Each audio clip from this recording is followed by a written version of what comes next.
On today's episode of GNCRC, we will be building a titanium Class 1 cheat code by MAZZ Designs. And I'm going to go over some of the parts that I will be using for this build. For the axles, we're going to go with a set of stock axles, and these are from my base camp. You guys remember my base camp was brand new. I pulled these axles off, and I hadn't had anything to use it on, but we're going to use it on this chassis. For links, we went with the MAZZ Design double bend links, and this does come in the whole set. It even includes the steering links. For shocks, we have two alternatives. These are by RCLions all-wheel drive. I had them on one of my other builds. I can't remember which one, but I do remember they did perform really well. So we may go with these. I may use these RCLions shocks. These are big bore. I bought a set so I can compare them to the Pro Line ones that I have to see how well these budget shocks perform. For wheels, of course, we're going to go with a set of the MAZZ Design wheels. I got another set I might test. I don't know just yet, but as of now, these are the ones that we're going to go with. For tires, these are the Pro Line trenchers, and I've had these for quite a while. Just hadn't figured out what I want to put them on, but we're going to test these out on this particular build. So this is Link Riser by Ramp Cramp. I went ahead and bought one of these because at the time, this is the only one I can get the next day, and it was fairly cost effective. We're going with a stock transmission. This came out of my base camp. This was a brand new one, never run as well. So this is a servo by Injora. I never tried the Injora servo. I wanted to keep the cost down, so I grabbed one of these. This is a motor and ESC combo by Injora. I have another Fury system here, but I wanted to test one of these, so I decided to get something different for this particular one, just to test it out and see how well it performs. And of course, I'll be using my Noble MB4. This is a micro receiver that I use on all of my small builds. These are all the parts I'll need for my chassis. It is included when you buy the kit. We'll also be installing an overdrive kit in this thing. The one I have is by RC all-wheel drive, and I also have one by MAZZ Designs. So whichever one I can find first is the one I'll be installing. I'm gonna go ahead and do this build, guys. I'm not gonna do a video of it. You guys have seen it 100 times, but stay tuned. So this is how far I made it so far. About to mount the servo on. The chassis is looking good. Need to put this one part on there. And I just opened up the ESC and motor. I didn't know it came with the program. Pretty sure this is what they call a Fat Viper. And I chose to go with this one because on my Fury one, it's so much quieter. And it seems to be a whole lot smoother as well. Great value. You can't beat the price. I just want to see how well it performs. My desk is a mess, so pay it no mind. But this is where we are now. We have the shocks installed, the motor, servo. On to the next. So it's about a week later, and this is how far I got. We got the servo installed, motor installed, wheels and tires, of course. And this chassis is coming out to look really, really good. So all we got left is to put the ESC on, the body, which I did decide to get another body, and it should be here Monday. Today is Saturday. It's turned out to look really good, like all the MAZZ chassis. And this is a sneak peek of something I got brewing in the background. So stay tuned because that video will be coming soon as well. But all in all, it's turned out really well. Really happy about the way it looks. I got more builds coming. I have some builds that I've had for over a year, and one's probably over 2-3 years I got to complete. So stay tuned because I'll be finishing those builds as well. I'm about done with this one. I hadn't even tested it yet, and I already got my eyes on another SEX24 chassis that I'm thinking about building. Let me know below in the comments if you'd like to see another SEX24 build. I have yet to build a 118. It's just something about these SEX24s that I love, and I'm just not really into the 118s. Stay tuned. Alright, so I just had the electronics mounted just to make sure everything is working properly. I got everything working properly, and we got a new body, so I'm going to try this one out. So we had the Brawler body, and this one is just a little bit too long for this application. Well, it's quite a bit too long. If you notice, that's with the body hanging over at the front. At the rear, it's still really long. But here's the deal. I got another project coming up that I'll be able to use this particular one on. It's not a big deal. So I ended up going back with the deadbolt body. This is what I originally was going to go with. And working on that hole right there. Don't have it like I want it. You guys get the idea where I'm going with it. Probably going to cut out a few of these bars on this cage. I actually want to print a different cage, but I hadn't really been able to find one.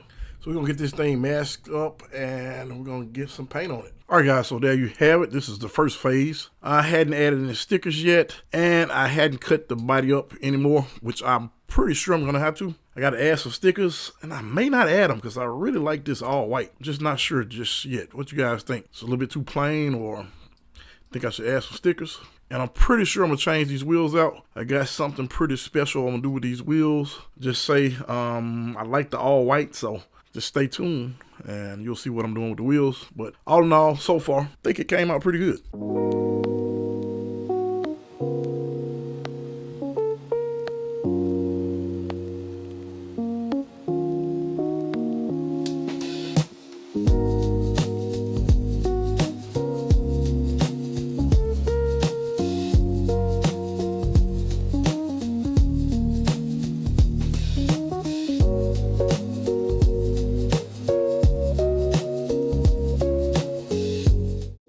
me know what you guys think.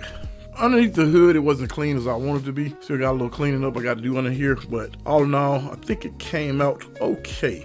We did do the magnet mounts as well. Pretty much do the magnet mounts on all my cars. I really like the magnet mounts. Works really well, but stay tuned.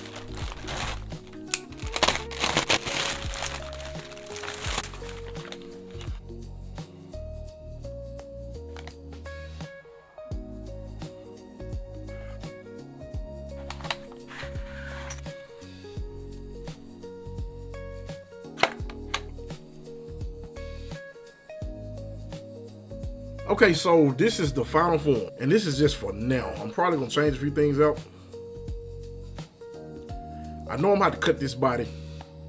I just hadn't decided on the style that I want to cut it. It's gonna rub a little bit, I think, but maybe not that bad. Just really a little bit in the front when it compressed. It had spaces on here, but I did take them off because it was a little bit too wide for the class that it's in. I don't know, I think it came out pretty good. I'm really excited to see how well this servo works. This is the Injora. I hadn't heard anything bad about it, but I just want to see how it stacks up to the GNCRC. Will I notice that it's less power or anything like that? The MAZZ Design links work really well. This is my second build with a set of those. The shocks do really well for the price that they are. Can't wait to get them on the rocks to see how well they perform.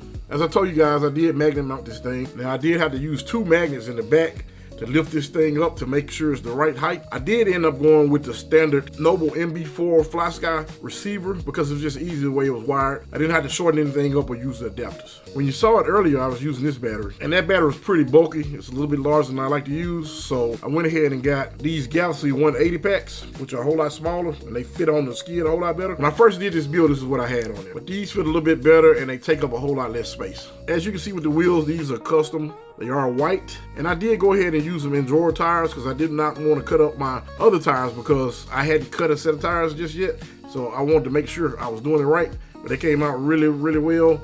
I forgot which tires these are, but I did go ahead and cut them, and we got them on here. We're gonna test these out, but I'll probably eventually go back to the ones I originally had on here. And of course, these are 1.3, so you don't get as much sidewall, but we'll still end up seeing how well it's gonna work. As far as the brushless system, I'm really pleased with it. A lot of people don't like these larger motors, but these tend to not make any sound underneath the body. The smaller Komodos, they make a whole lot of sound. That's why I ran the Fury Tech version of it in my base camp. And from what I can tell, the pancake style one does not make that much noise either. This was somewhat a budget friendly build, but not completely budget friendly. Okay, let's go ahead and check out the weight distribution on this thing. Go ahead and get it on the scales. First, we're gonna test it with the Galaxy 180 milliamp battery. And as you can see, it's about 57 up front and 43 in the rear. Total weight, 346 grams. The numbers came out to be pretty good. I have to say they're pretty good with that battery. So we're gonna go ahead and test it with the other battery that I chose not to use. And let's see how well it works. Pretty much about the same, a little bit more weight, but I'm gonna stick with the Galaxy battery in this case. Make sure you subscribe to this channel, hit that notification bell, that way you won't miss build videos. We got more coming. I got another chassis sitting here, so you guys want to stay tuned. It's gonna be pretty cool. I got a whole bunch of other stuff planned. I just hadn't gotten around to it. Work has been really busy, but I got a whole lot of stuff coming. So make sure you stay tuned. Till next time, guys, this is GNCRC. Thanks for watching.